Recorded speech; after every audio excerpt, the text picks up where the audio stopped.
Bueno, vamos arrancando.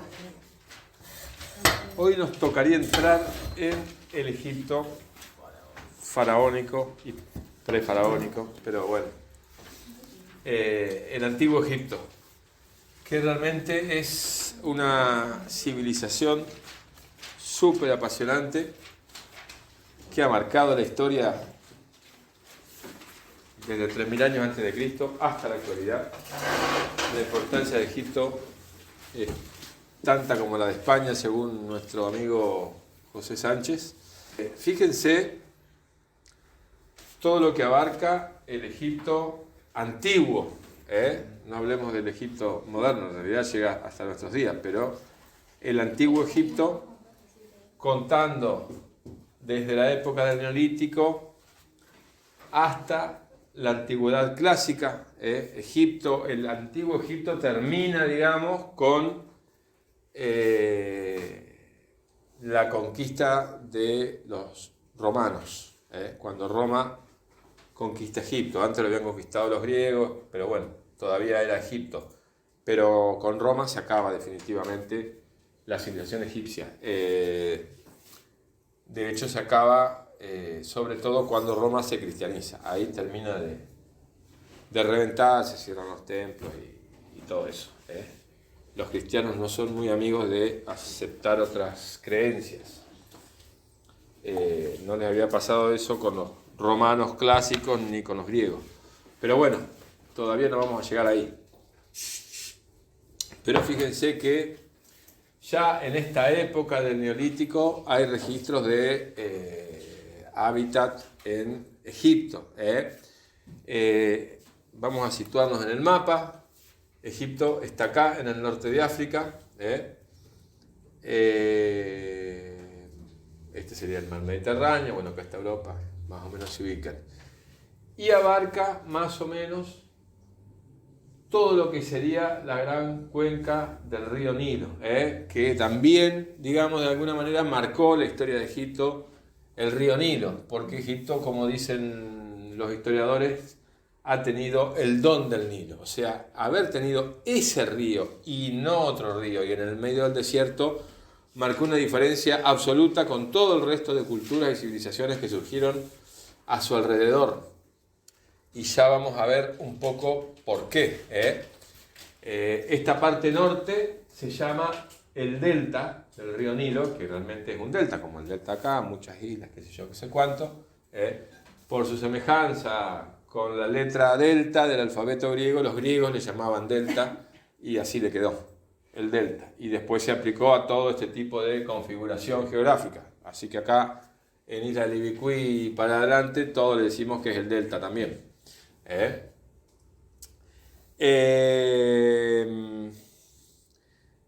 Para hablar de Egipto, como ha sido un periodo tan largo, los historiadores lo han dividido en varias etapas. Periodo arcaico, imperio antiguo, primer periodo intermedio, imperio medio, segundo periodo intermedio, imperio nuevo. O sea, entre cada imperio antiguo, medio y nuevo hay periodos intermedios. Esto hablando de la parte faraónica, digamos, ¿no? Dentro de cada uno de estos periodos ha habido gran cantidad de dinastías. No es que cada periodo correspondió a un gobernante o algo por el estilo.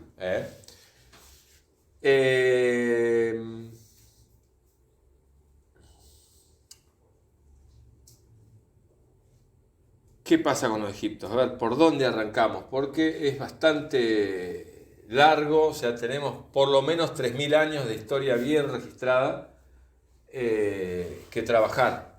Obviamente nosotros nos vamos a centrar en los procesos generales, en los grandes periodos y no en dinastía por dinastía, faraón por faraón, porque sería una locura. Y sí en la parte artística y en la arquitectura artística, que como ustedes sabrán ha sido más que importante.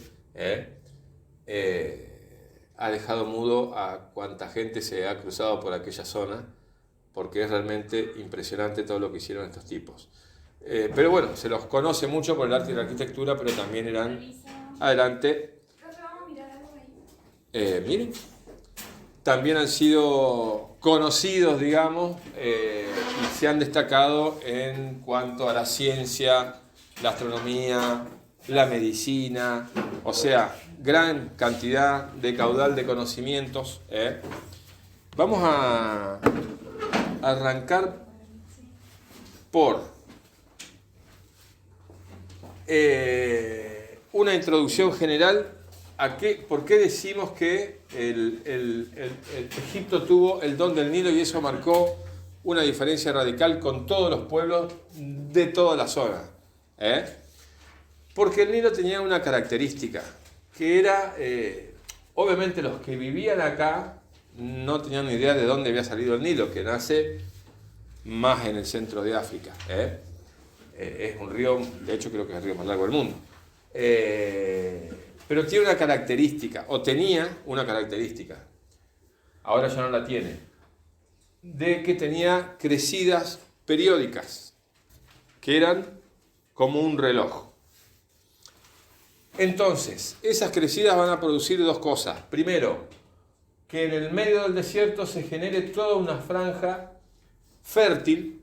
Cuando el río crece va trayendo mugre, barro, qué sé yo, qué sé cuánto, y cuando baja deja toda una zona que es un caramelito para el cultivo. Espectacular. Y eso se repetía un par de veces al año con un ritmo perfecto. Con lo cual los egipcios no dependían de las lluvias, no tenían inundaciones, porque siempre el río crecía hasta un punto y no pasaba de ahí, y podían controlar perfectamente el tema del cultivo. Y siempre tenían tierra fértil y siempre les funcionaba, o sea, no tenían malas cosechas, podían tener malas cosechas por alguna otra cosa, pero no por falta de agua ni nada por el estilo, ni por falta de tierra o porque la tierra sea mala. Siempre una tierra fresca, nueva, con muchos nutrientes y todo. O sea que eso les permitía una tranquilidad en la vida y planificar y organizarse alrededor de eso que siempre se repetía igual. Y encima, lo que aparentemente es una desventaja, para ellos también fue una ventaja, que tenían un semejante desierto de este lado y un semejante desierto de este otro lado. Lo cual medio que desalentaba la venida de pueblos invasores y cosas por el estilo, porque era complicado. No es que no venían gente de otros pueblos, sí que venían, y ellos comerciaban a través del Mediterráneo, pero estaban bastante protegidos, o durante mucho tiempo estuvieron bastante protegidos contra invasiones y eso. Entonces Egipto estuvo como 2000 años prácticamente solo. Se armaron ellos solos, se desarrollaron ellos solos, se organizaron ellos solos, y de ahí la gran estabilidad que ha tenido esa cultura, digamos. No ha tenido cambios bruscos ni nada por el estilo. Durante los 3000 años que vamos a ver, los cambios que vamos a ver en el arte, en la arquitectura, han sido mínimos.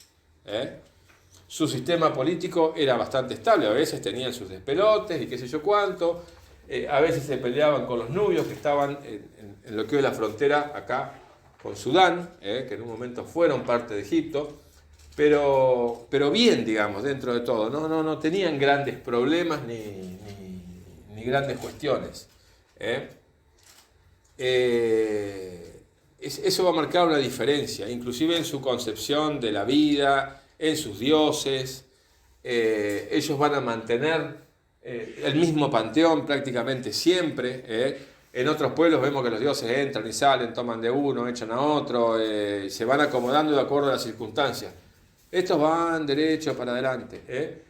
Entonces, por un lado esa riqueza y por otro lado esa estabilidad les permitió un desarrollo impresionante en todos los aspectos de la vida, como decíamos, en el científico, en el tecnológico, en el bienestar social, digamos. O sea, todo el mundo sabía para qué estaba y qué rol cumplía. Eso lo tenían bien armado a nivel de dioses, que serían su pauta cultural, la forma en que ellos se organizaban, sus leyes y todo eso. Entonces crearon una civilización realmente prodigiosa. Pero bueno, no eran tan buenos para la guerra, porque como no peleaban, o no peleaban mucho. Bueno, acá les dejé un cuadro con las deidades, el tema de Egipto. Bueno, Egipto ha sido la cuna de todo, inclusive de nuestra religión. Ustedes sabrán que muchísimas cosas que aparecen en la Biblia salieron casi literalmente del libro de los muertos egipcio. La historia de Moisés, los 10 mandamientos, bueno, todo salió de acá. Todo sale de acá, porque fueron los más antiguos de los más antiguos. Y los que primero arrancaron con toda una organización. Y cuando los judíos son expulsados de Judea, lo que sería la Siria Palestina romana, buena parte terminaron en la gran ciudad del momento, más importante que Roma, que era Alejandría.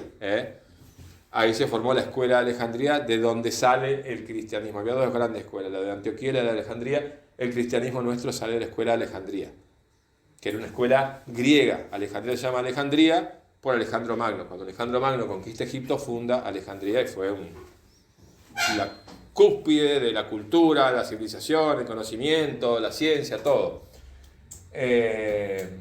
Entonces, por un lado tenemos la herencia romana, grecolatina, la religión católica es muy griega, por decirlo de alguna manera, en unos aspectos, se toma Platón, los estoicos, qué sé yo cuánto, y en otro aspecto egipcia a rajatabla. Ya en algún momento hablaremos un poco de eso, de cómo se fue conformando el cristianismo, porque va a ser definitorio para nuestro estudio del arte, porque buena parte del arte que vamos a ver el año que viene, si no casi todo, es arte cristiano. Todo el arte medieval es arte cristiano y no hay otra cosa. O sea, había muchas otras cosas, pero como nosotros somos occidentales y cristianos, vemos solamente eso. Ellos van a tener un sistema de dioses que va a estar, obviamente, absolutamente relacionado con la forma de organizar su vida, la relación que van a tener con el mundo de los muertos y todo lo que ellos tienen que cumplir, digamos, para poder acceder a ese mundo de los muertos y poder, digamos, alcanzar la eternidad, por decirlo de alguna manera. En ese sentido se parece bastante al cristianismo. De hecho, ellos también tienen una especie de juicio final, donde pesan el corazón y la pluma, que después lo retoma el cristianismo medieval. Pero bueno, el tema es que cuando veamos a sus dioses vamos a ver que tienen dioses relacionados con la lluvia, con la humedad, con el desierto, o sea, y que el vínculo entre esos dioses va dando cuenta de los vínculos que hay entre las diferentes partes geográficas y la relación entre el hombre y la naturaleza y cómo se tiene que manejar. O sea, está toda su forma de vida, como en todas las culturas antiguas, expresada en sus formas religiosas. Donde diferentes conceptos o cosas son deificadas y pasan a tener entidad, digamos. A ver si acá tenemos...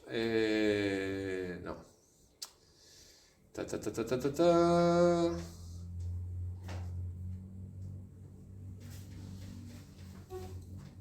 No lo puedo ver. Vamos a tener, en principio, lo que se denomina un periodo arcaico, que arranca más o menos en el 3000. O sea, anteriormente los egipcios, antes de ser Egipto, eran una serie de tribus que, acuérdense que más o menos en el 10.000 antes de Cristo, o sea, en el 10.000 antes de Cristo no, 10.000 años antes de nuestra era, antes de nosotros, o sea, 8.000 antes de Cristo, termina la última gran glaciación, que fue la glaciación de Urm, y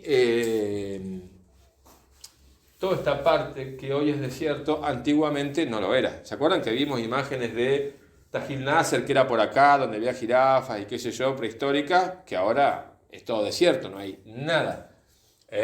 Bueno, lo mismo pasaba acá, pero ¿qué pasa? Al avanzar la desertificación, fue la arena, el desierto ganando todo, y todas las tribus que andaban dando vueltas se fueron juntando, por decirlo de alguna manera, alrededor del río, que era lo único que les podía dar vida, por decirlo, o hacerlos mantenerse con vida.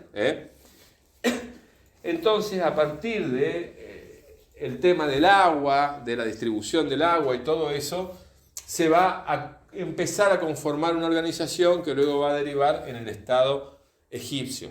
El Estado egipcio, podemos hablar de un ejemplo clásico de Estado de tipo asiático. ¿Se acuerdan que al principio mencionamos los tipos de Estado?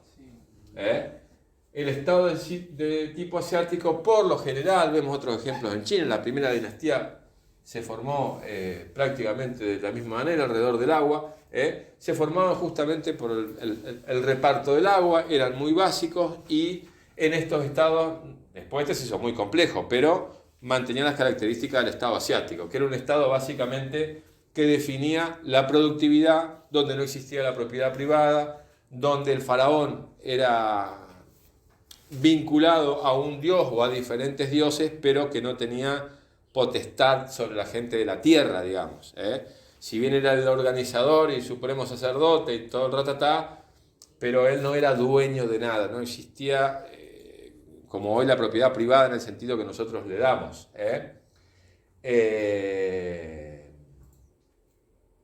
Entonces, tampoco, porque van a tener una organización bastante tribal, a mi manera de ver, probablemente matriarcal, aunque se supone que no, pero no sé, tengo mis dudas. No va a haber estratificación social en el sentido que le damos nosotros. O sea, va a haber, sí, diferentes niveles y jerarquías, pero el problema de ricos y pobres y todo eso no existía. Todo el mundo laburaba y todo el mundo tenía lo que necesitaba y vivían bien. Tenían aparte una vida social muy activa, eran muy coquetas los egipcios, siempre se veían con su peluquita, se pintaban los ojos, o sea, nada de andar así nomás. Todo el mundo.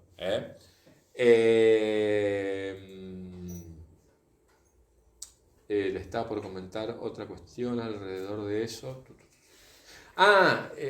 Otra cuestión. La organización del trabajo era perfecta, porque ellos aparte tenían otra ventaja más con el tema del río. Como sabían cuándo iba a crecer y cuándo iba a descrecer, sabían cuánto tiempo tenían para sembrar, cosechar y todo eso, y cuánto tiempo les quedaba inutilizado mientras el río estaba crecido para hacer cualquier actividad agraria. Entonces, en ese periodo trabajaban para el Estado, por decirlo de alguna manera. Se construyeron una pirámide, un templo, esto, lo otro, pero lo hacía la gente. El cine de Hollywood de los primeros tiempos nos legó la idea de los egipcios que con los esclavos cristianos sobre todo, construyeron las pirámides. Eso es un bolazo. Tenían trabajadores que eran egipcios. Los egipcios no tomaban esclavos. No tenía ningún sentido ni ninguna utilidad para ellos. Es más, la gente que trabajaba haciendo los templos y todo eso, era gente que estaba muy bien pagada, que recibía de lo mejor de la alimentación egipcia, tenían licencia por enfermedad, o sea, eran tratados como personas, que eran personas. Ahí nadie era menos que nadie, digamos. Entonces guarda con esa cuestión que se nos ha transmitido de que los egipcios tenían sus esclavos y qué sé yo, porque no. Si bien en determinado tiempo, mucho después, sí que contrataron mercenarios para la guerra, y supuestamente hubo pueblos que trabajaban a modo de esclavos.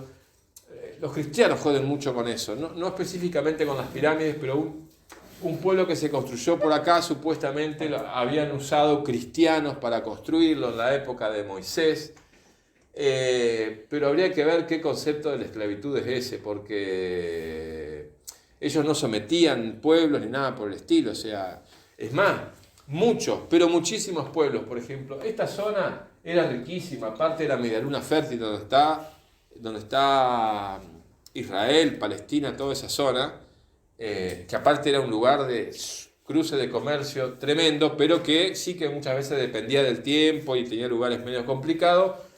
Cuando las cosas se ponían fuliras acá o venía una invasión de los persas, ¡pum!, se venían para acá y se quedaban laburando acá. O sea, no había una cosa de, los capturamos, los traemos y los usamos de esclavos. Es más, en una época los llamados Hyksos van a tomar el control de toda la parte del delta, van a sacar a los gobernantes de ahí y se van a poner ellos. Que los egipcios no entendían nada, la primera vez que les pasaba que alguien lo invada, entre comillas, que no sé si habrá sido tan invasión porque ya vivían ahí, pero bueno, se les cruzó el coágulo y decidieron ponerse de gobierno. Entonces, más o menos la organización de Egipto, como ustedes verán, inclusive todo su panteón gira alrededor del río, del agua, de los animales que habitan acá. Vieron que ellos son muy fanáticos de los gatos, muy fanáticos de los cocodrilos. Vamos a encontrar momias de gatos, cocodrilos, de peces, de lo que se les ocurra. Pero no es que adoraban al cocodrilo o adoraban al gato. Eran bichos que para ellos eran importantes, porque eran útiles, les servían para cosas.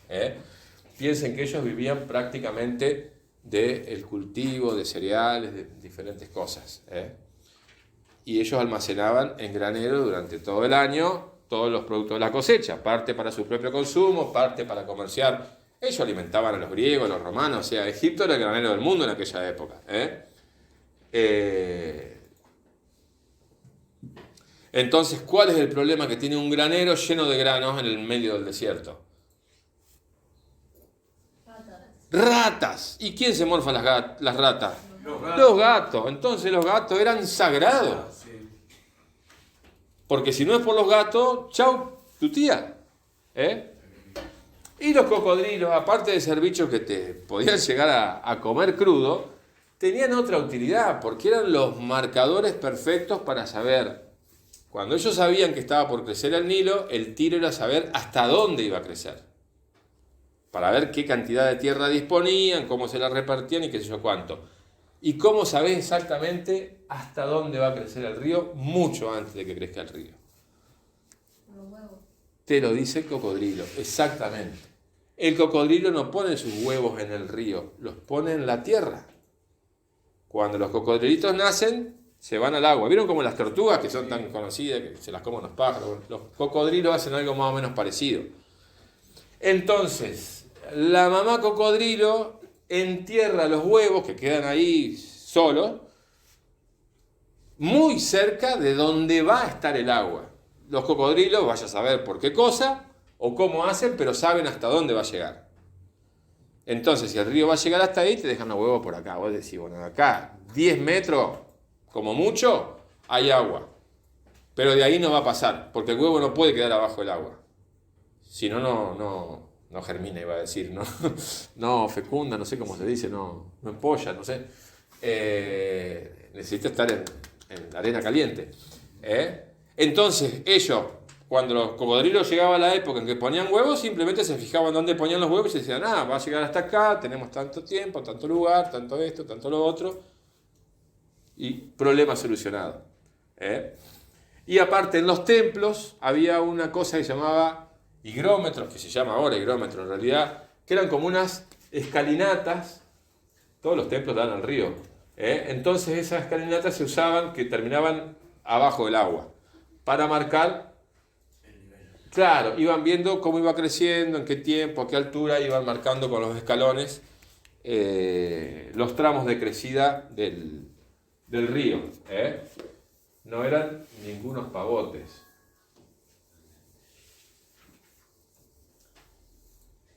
Inclusive tenían unos sistemas de riego muy interesantes. Ellos por ahí, si el terreno se levantaba, levantaban el agua. Usaban un sistema de molinos, mucho antes que en Europa existan los molinos, y supongo que en la India también, unos molinitos chiquitos que funcionaban con viento y agua, y tenían como unos cueritos que sacaban un poco de agua, caía un poco más arriba, y así iban levantando de a poco el agua y se hacía solo, digamos. Había que mantenerlo, obviamente, porque cada tanto se hacían pelota con alguna tormenta, pero bueno, tormentas había.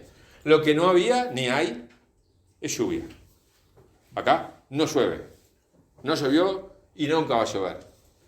Cuando por una de esas cosas del destino los egipcios tuvieron que cruzarse a la región de Judea para frenar una invasión que se les venía, y ahí se quedaron con parte de este territorio.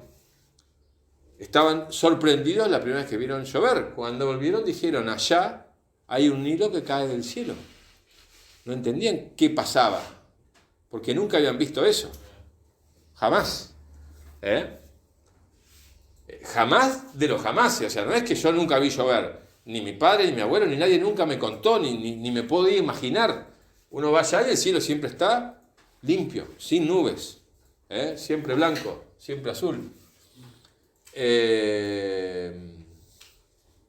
Bueno, un pueblo extremadamente particular. Y vamos a empezar a ver algunas cositas. Bueno, hablando de lo que les comentaba hoy, acá vemos representado al cocodrilo como deidad, con la típica peinadito de los egipcios. Estos peinaditos los usan hasta el día de hoy. Algunos que vemos en las pinturas y en los relieves todavía se siguen usando. El gorro es interesante porque en un principio todo lo que hoy es Egipto estaba como dividido en dos partes, el Alto Egipto y el Bajo Egipto, que eran dos reinos diferentes, que después se unificaron. Y el rey o el faraón de cada región tenía un sombrero característico. Vieron que los sombreritos los usan acá y los usan allá. Uno era como este, así, y el otro era medio así y tenía como un floripondio. Cuando se unifican los dos reinos, se unifican los sombreros. Entonces va a pasar a ser, ahora lo vamos a ver por ahí, el sombrero con el floripondio acá, y creo que tiene un cosito así, no sé bien cómo es, pero ahora lo vamos a ver bien. Es la unión de los dos gorritos, marcando la unión de las dos regiones de Egipto. Esperen que yo no sé muy bien porque me tengo que ir a otro PowerPoint para ver la cuestión. Bien, este periodo arcaico que les decía es el periodo en que las tribus se van unificando y se van organizando. Nosotros tenemos registros posta desde el Imperio Antiguo. Ya hay escritura, ya tenemos arte, etcétera, etcétera. Pero ya está todo totalmente cocinado. O sea, no sabemos exactamente cómo se fue organizando todo eso. Pero cuando empieza en la época faraónica, más o menos 3000 años antes de Cristo, ya empieza con todo el sistema de dioses armado, con la escritura armada, con todo hecho. Se fue generando obviamente antes. ¿Cómo y de qué manera? No tenemos ni idea. Bueno, el alfabeto egipcio va a ser la cuna de la mayor parte de los alfabetos que conocemos nosotros. El nuestro inclusive viene un poquito de ahí también. Por ahí yo tenía una imagen de la evolución desde el alfabeto egipcio hasta el nuestro, pero no la tengo acá. Fíjense esto que vemos acá. Ahí está. Es del periodo protodinástico, que sería el periodo que va antes de que se empiecen a contar las dinastías. Nosotros tenemos idea de todas las dinastías que hubo en Egipto, o de casi todas, porque los mismos egipcios hicieron un registro de eso, que después vamos a ver, porque es bastante interesante la forma en que lo hicieron. Y aparte, en la época en que ya estaban bajo el poder de los griegos, de los ptolemaicos, un griego, como se hablaba mucho de Egipto en Grecia, pero en realidad no se sabía nada, armó como una historia de Egipto.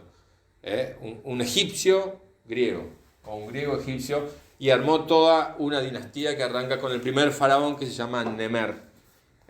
Nemer fue supuestamente el que unificó los dos imperios, el Alto y el Bajo Egipto.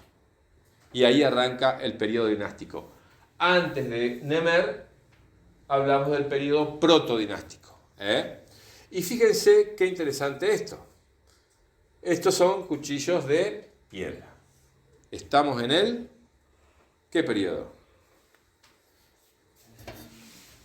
a nivel general. Neolítico.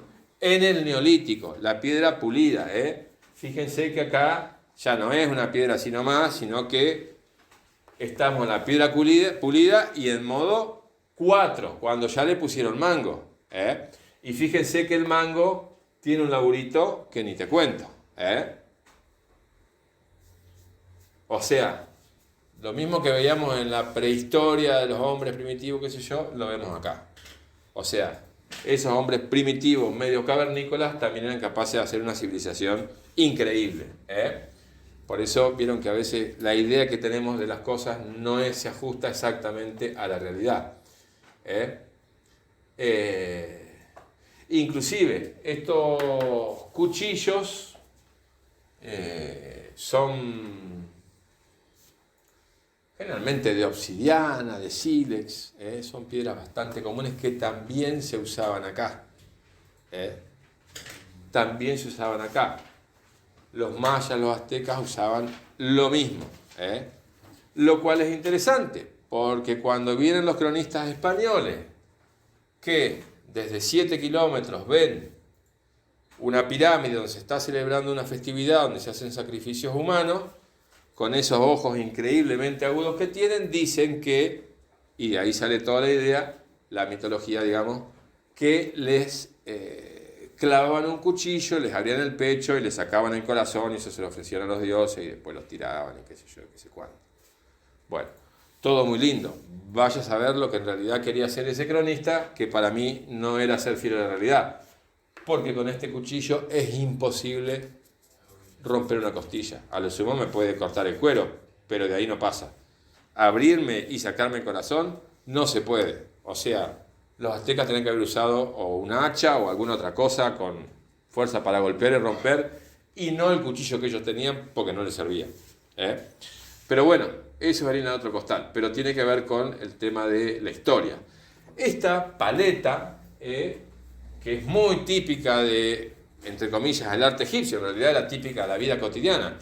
Eran como tablillas con unos lugares donde ellos ponían sus maquillajes y sus cosas y sus ungüentos y se pintaban todos, qué sé yo cuánto. Pero esta es muy importante porque se atribuye a esa época, la época de Nemer, donde supuestamente está relatando la lucha de Nemer con el faraón del otro lado y cómo ganó y qué sé yo. Acá lo tiene cuando lo tienen alguien de los pelos, sea en América o en Egipto, significa que es un prisionero o alguien que ha sido derrotado. Bueno,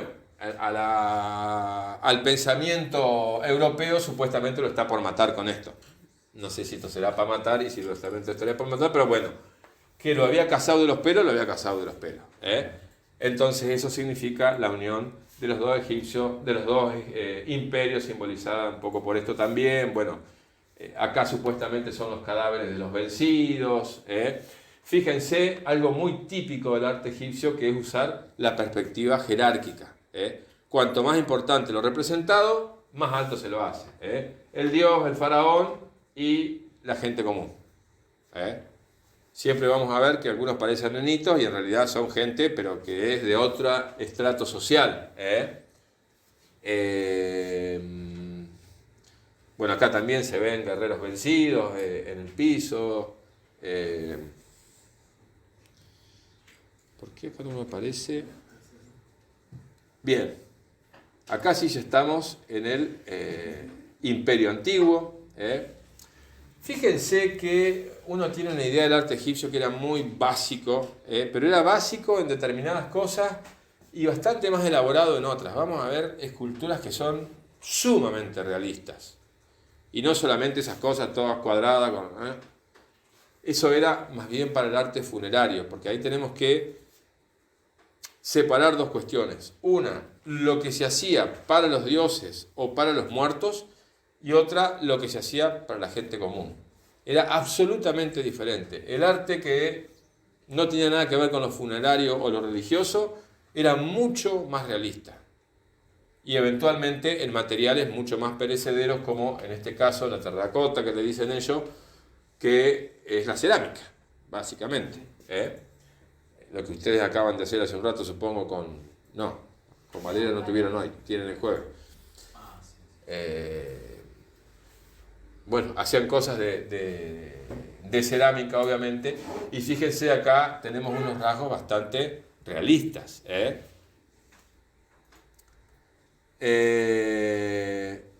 Bueno, acá lo que se comenta es que es la construcción de las pirámides. Las pirámides tuvieron un proceso de prueba y error hasta que las lograron hacer como la gente. Ya vamos a ver algunos ejemplos. Una cosa interesante destacar en la arquitectura egipcia que usan el sistema de dintel. Pilares o columnas y dintel, que es el mismo que usamos nosotros. Ellos no usaban el arco, como sí usaban los romanos, por ejemplo. Los griegos también usaban el sistema de dintel. A pesar de eso, hacían construcciones gigantescas, que uno parece que no se podrían sostener con esos dinteles, pero sí que se sostenían, y ahí están todavía en pie para mostrarlo. Fíjense esta representación de un escriba sentado. El escriba era una especie de secretario, ministro, llevaba registro de las cosas, actas, cuentas, todo ese tipo de cuestiones. Esta que vemos acá es la gran esfinge de Gizeh, la gran pirámide de Gizeh, y la esfinge que está enfrente, forma todo un complejo. Son las tres pirámides Gizeh, Kefren y Miserino, que se hicieron por turno por los diferentes faraones, y alguno de ellos, probablemente el primero, hizo la esfinge. La esfinge es un misterio. Es un misterio interesantísimo, porque esto supuestamente tiene más o menos 3.000 años de antigüedad, pónganle. Pero la esfinge, si uno la mira, está toda deteriorada. Cosa que no debería haber pasado en un clima absolutamente seco y desértico como el egipcio. Entonces, hace algún tiempo, algunos arqueólogos investigaron y se dieron cuenta de que era debido a la humedad. Pero acá no hay humedad desde hace 10.000 años. O en algún momento construyeron algún río o algo para traer cosas y quedó ahí durante mucho tiempo que haya llegado a afectarse, porque esto no es del tamaño de esta pieza, es del tamaño de este edificio y el doble de grande. Para que se humedezca es complicada la cuestión. Entonces eso nos lleva a la incógnita de realmente cuál es la antigüedad de esto. Acuérdense que nosotros tenemos registro desde 3.000 para adelante. Lo que pasó antes no sabemos. Es lo que nos ha dado la arqueología. Y esto, como es piedra, no hay cómo, pues no tiene materia orgánica, no hay cómo datarla, digamos.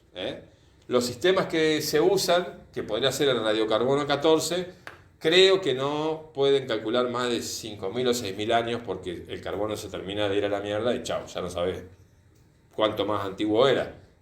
Y el material orgánico, que también podría servir para eso, tampoco lo tiene. O sea que habrá que buscar otra forma o encontrar algún otro indicio desde cuándo está hecho esto. Pero puede ser eventualmente muchísimo más antiguo de lo que pensamos. Con lo cual la civilización podría haber comenzado mucho antes de lo que pensamos. Y las pirámides obviamente son una joyita de la arquitectura, de que no es que hicieron una pirámide de una, sino que fue una progresión de ensayos, digamos. Lo primero que tenemos son las mastabas. Las mastabas eran unas tumbas, que acá se las muestro, que eran básicamente como una especie de caja de piedra, que tenía una sala y daba acceso a una cámara subterránea donde se ponía la momia de la persona que había muerto. ¿Es verdad eso que lo enterraban vivo? ¿Cómo? ¿Es verdad eso que lo enterraban vivo? No.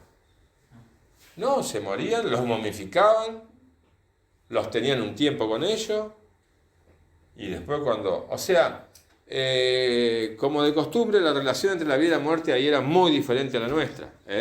Cuando alguien se moría, se momificaba.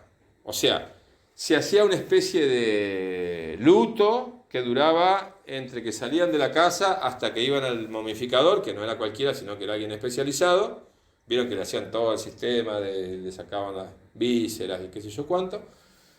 Que iban todos llorando, se arrancaban los pelos y esto y lo otro, llegaban, entregaban el cuerpo y acá no ha pasado nada, volvían todos a la casa, chocho la vida. Cuando el tipo les devolvió el cuerpo, lo tenían con ellos, en la casa. En la sala, donde todo el mundo comía y qué sé yo cuánto, tenían todos sus antepasados con ellos, ahí compartiendo, digamos. Cuando se le amontonaban muchos que ya no entraban, ahí sí se mandaban un enterramiento. No era que uno se moría y lo enterraban al toque, salvo el faraón o algún personaje así. Pero si no, la familia los tenía con ellos. Permanecían como en una especie de limbo, que no estaban ni vivos ni muertos, y compartían la vida cotidiana aún ya momificados. Que es lo mismo que también va a pasar acá. Acá va a ser peor todavía, porque acá, por ejemplo, entre los chimú, cuando se moría el caudillo, el rey o como quieran llamarle, lo enterraban y empezaba a gobernar el hijo. Pero al año lo volvían a sacar y seguía gobernando hasta que muriera el hijo. O sea, el momia y todo lo sentaban en el trono y ese era el gobernante. Y gobernaba a través del hijo, pero él era el que gobernaba.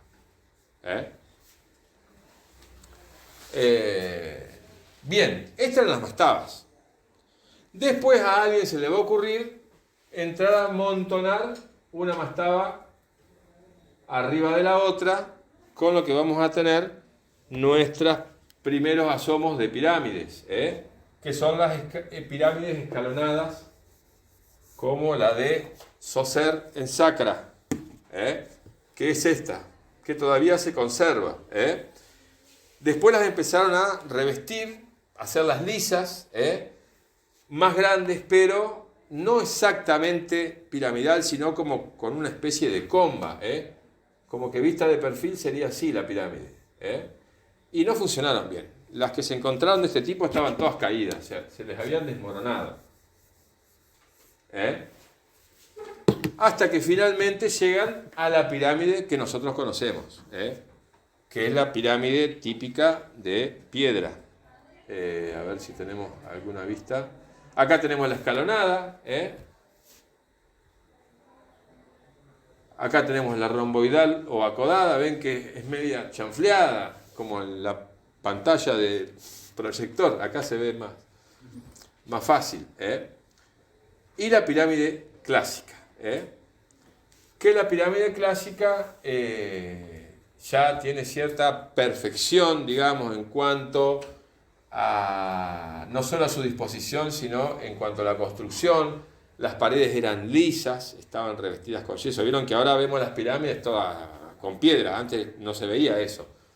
Era todo alisado, con la punta de bronce. O sea que reflejaba el sol de una manera espectacular.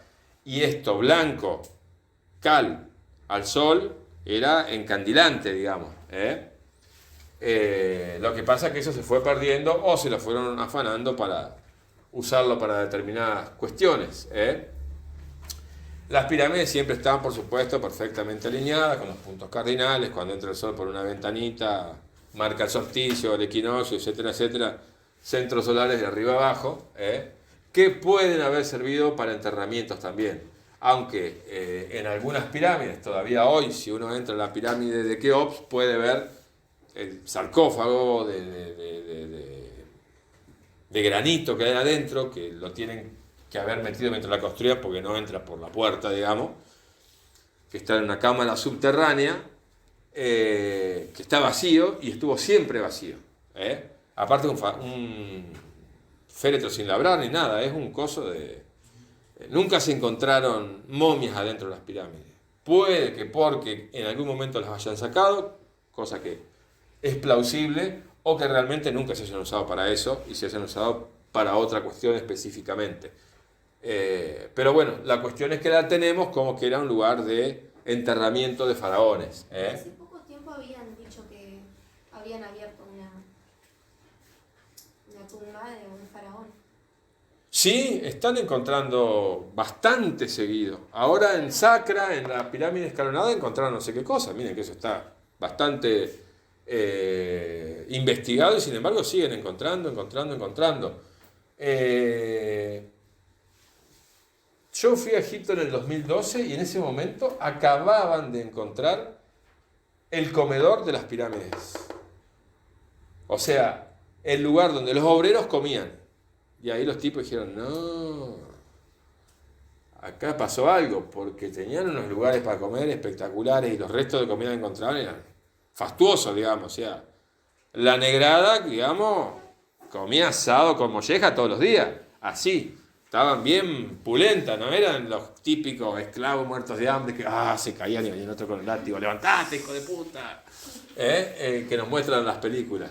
¿Esos comedores eran adentro de las pirámides? No, afuera, eran los comedores del obraje, digamos. Inclusive se acababan de encontrar las momias doradas, esas que vienen recubiertas de oro, la habían encontrado hace como un año.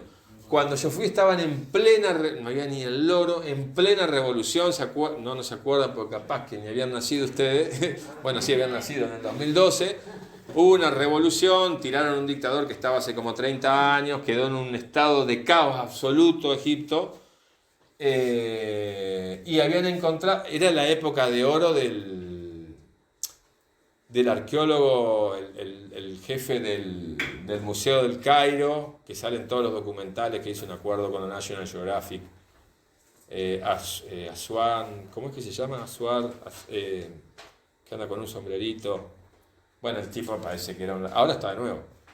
Era un chorro, claro, se afanaban cosas y las vendían por afuera, y la National Geographic financiaba expediciones para descubrir esto, para descubrir lo otro. Bueno, entonces había documentales para acá y para allá. Y habían descubierto las momias doradas, que eran unas momias recubiertas en oro que estaban espectaculares.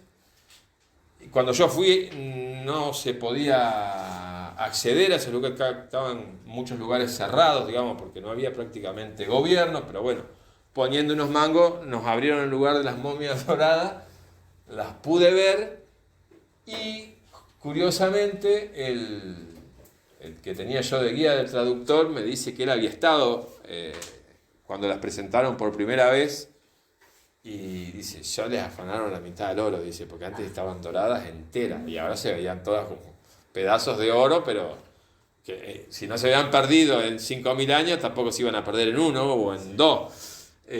Sí, un desastre. Pero la cuestión es que siguen descubriendo cosas todos los días, digamos, a pesar de que hay mucha cosa inexplorada por falta de recursos, porque Egipto está bastante complicado desde hace bastante tiempo. Pero bueno, cuando yo fui habían descubierto el comedor y ahí dijeron efectivamente esta gente estaba tratada como si fueran príncipes. Bueno, esto que vemos acá son como maquetitas de barro, que en realidad deben haber sido maquetitas de barro.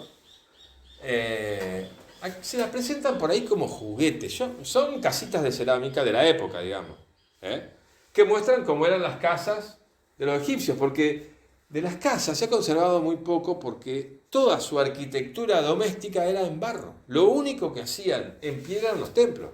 El propio faraón vivía en un palacio de barro. Qué inteligente igual, ¿no? Que puedan hacer todo eso. Pues, ni hablar. Inteligente. Todo el mundo, o sea, la arquitectura en barro es maravillosa, se hacen cosas increíbles. En América tenemos la ciudad más grande del mundo, antigua de barro, que es Chan Chan, la capital de los moches, del Imperio Mochica, del país Mochica.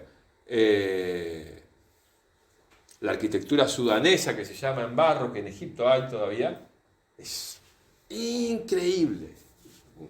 Yo he visto mezquitas, pero La universidad más antigua del mundo, que todavía está en Mali, en Tombuctú, es de barro.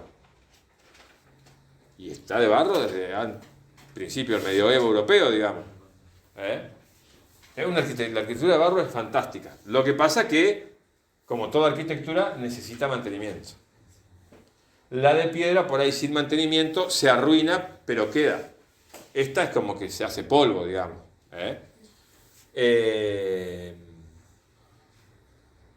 Pero bueno, no me extrañaría que ellos, en lugar de planos, hayan utilizado, como se hacía acá, maquetas de cerámica.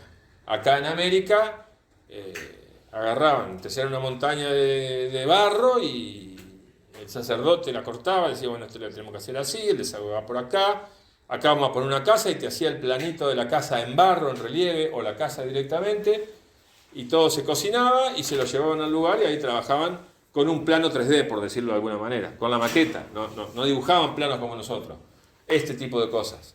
Entonces, para mí que esto es bien posible que hayan sido maquetas o partes de maquetas de construcciones de la época. Pero bueno, eran unas casas, digamos, comunes, tenían un vestíbulo, una sala, un dormitorio, la cocina, la despensa bajo tierra, por supuesto, en una o dos plantas, no mucho más. Acá hay una que es la ciudad que más o menos se conservó, pero que están los cimientos nomás, pero que nos da el plano perfecto de la ciudad. Esta ciudad se construyó para la gente que trabajaba construyendo cementerios, digamos. Ellos en una época trasladan todos los muertos reales, digamos, a un lugar que se llama el Valle de los Muertos. Hubo un toletole entre diferentes facciones religiosas y empezó lo que nosotros conocemos como el saqueo de tumbas, que en realidad no era saqueo de tumbas, sino entrar a la tumba y o bien sacar la momia o bien romper los sellos con los nombres de las momias. ¿Eso qué consecuencia tenía? Que esa momia nunca iba a poder volver a la vida. Sí. Me retiro. Bueno.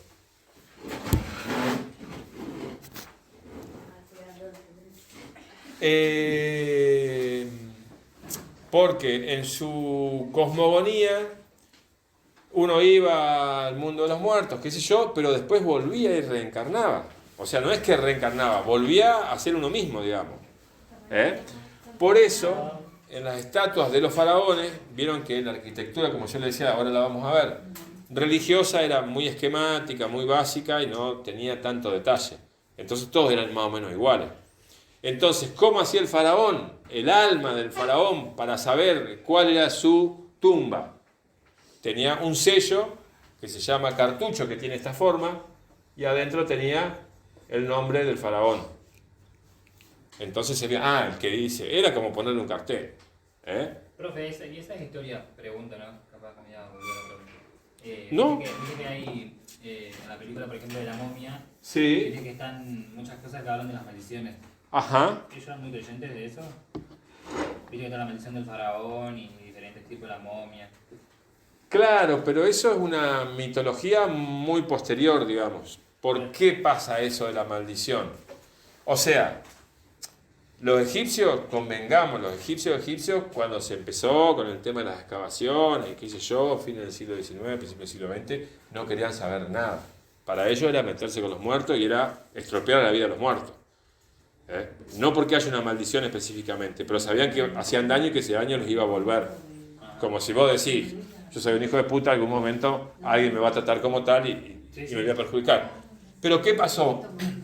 Cuando se descubre la principal tumba egipcia que se descubrió, que es la de Tutankamón, el famoso tesoro de Tutankamón, fue la primera tumba absolutamente intacta que se descubrió y ahí quedaron todos, porque aparte fue medio mediática la cosa, por primera vez se filmó, se fotografió, todo, qué sé yo, qué sé cuánto.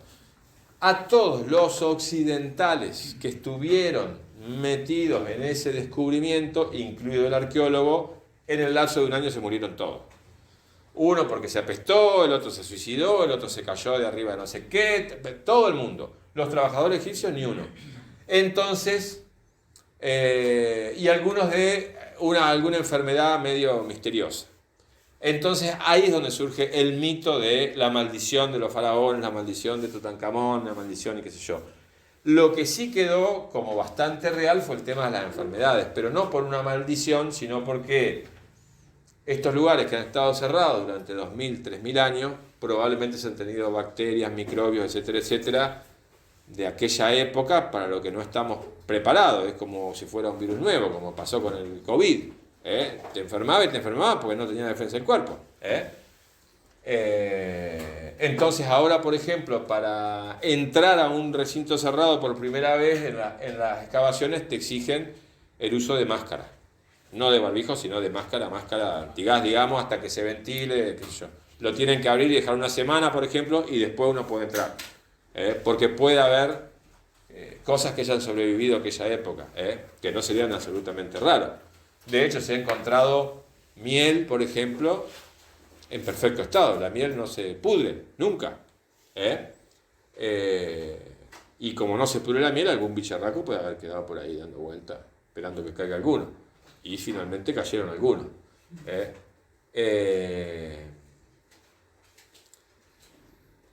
Como verán, esta ciudad está bien planificada, tiene sus calles, ¿no? O sea, una ciudad hecha de cero es profeso, digamos, no fue creciendo así azarosamente. De todos modos, vamos a ir parando por acá y vamos a continuar la próxima porque ya debemos estar en horario y esto hay mucho para ver del arte y la vida de los egipcios. Así que bueno, terminamos por acá.